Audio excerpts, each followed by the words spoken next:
He was walking out of the mall, coffee in one hand, keys in the other, when his eyes locked on the girl begging by the sidewalk.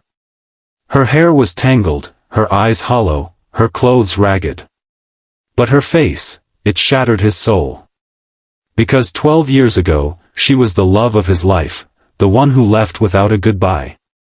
He had hated her for it. Thought she betrayed him. But today, everything was about to change.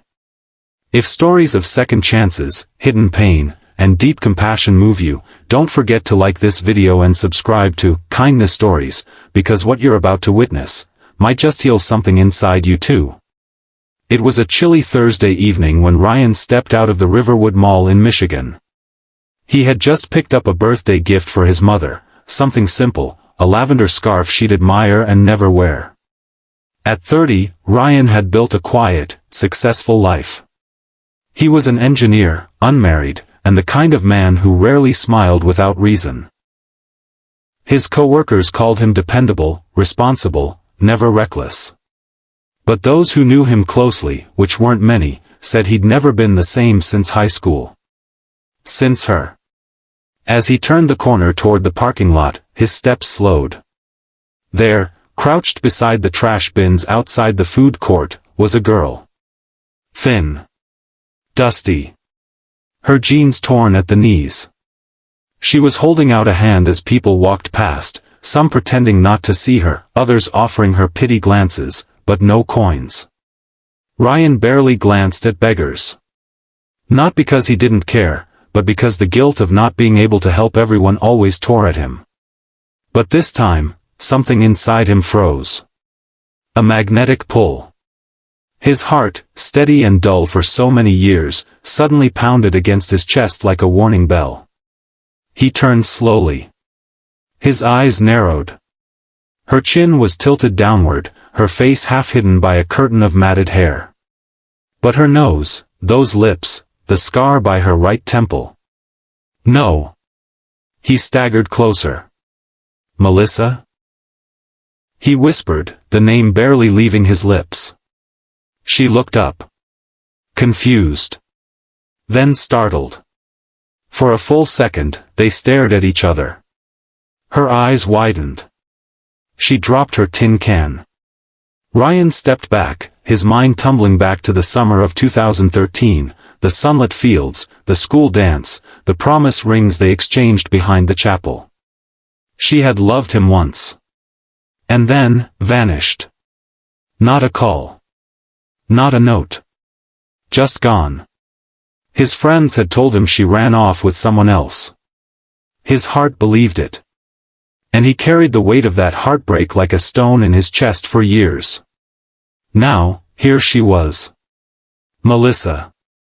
Begging. Silent. Broken. He wanted to scream.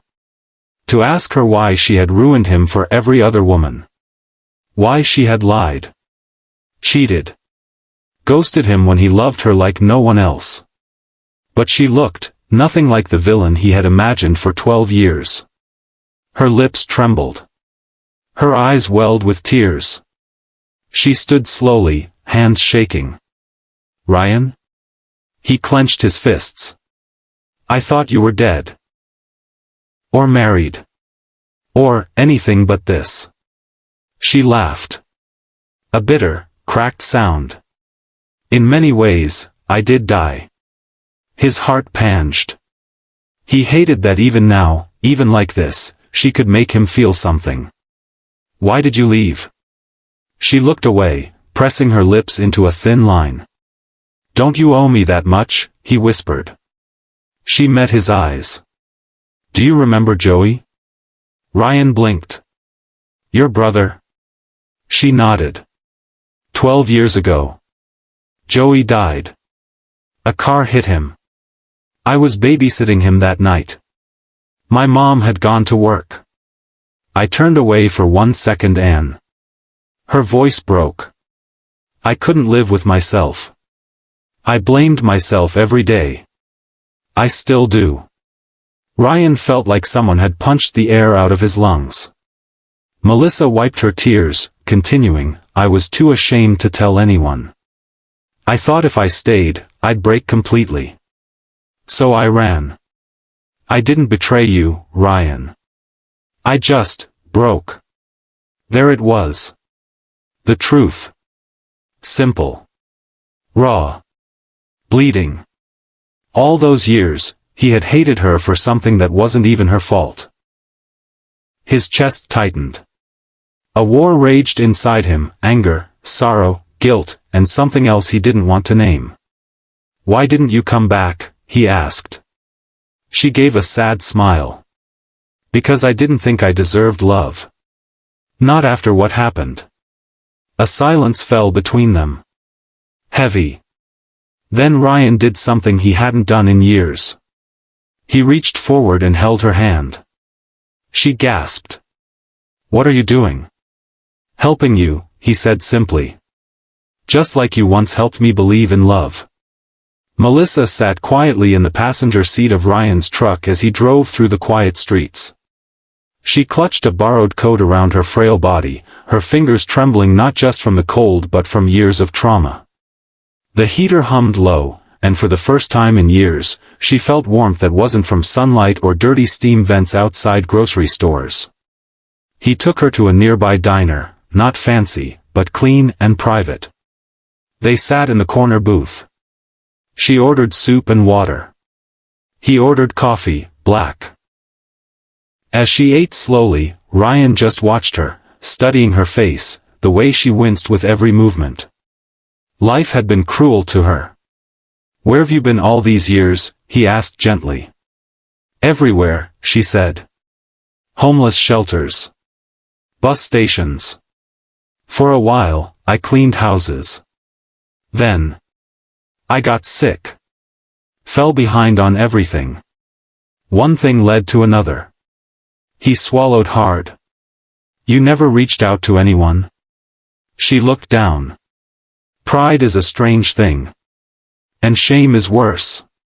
Ryan remembered how stubborn she used to be. Brave to a fault. The kind of girl who would punch a guy twice her size if he mocked her friends. She wasn't the type to beg. And yet here she was. Do you still blame yourself for Joey? Her eyes watered. Every day. Ryan leaned forward. You were 16. It was an accident. You didn't kill him, Mel. She flinched at the nickname. No one had called her that in over a decade. He continued, he wouldn't want this life for you. You know that. She wiped her eyes. I don't know what to do anymore. Ryan reached into his coat pocket and placed a card on the table. I have an extra room at my place. Stay there. Until you're ready. Her eyes widened. Ryan, I can't accept. Yes, you can, he interrupted gently. Because I think. God made me turn that corner for a reason today. She stared at the card. Her hands shook as she picked it up. Why are you doing this? He hesitated. Because I never stopped loving you. I just buried it under pain. Her breath caught. Stay. Please. And so she did. Weeks passed. Melissa began healing, physically, mentally, spiritually. Ryan helped her apply for therapy, guided her back to the world of the living. Some nights, she cried herself to sleep. Other nights, they sat under the stars, talking about the past like it was someone else's story. One evening, as they sat on the porch, Melissa turned to him. Do you really still love me? Ryan nodded. I never got closure. Maybe because my heart never wanted it. She reached for his hand. I don't know if I deserve this second chance. He smiled. Then let's not call it that. Let's just call it grace. They didn't kiss. Not yet. But in that silence, something healed. Two broken souls found peace in each other again. If this story touched your heart, don't forget to like this video.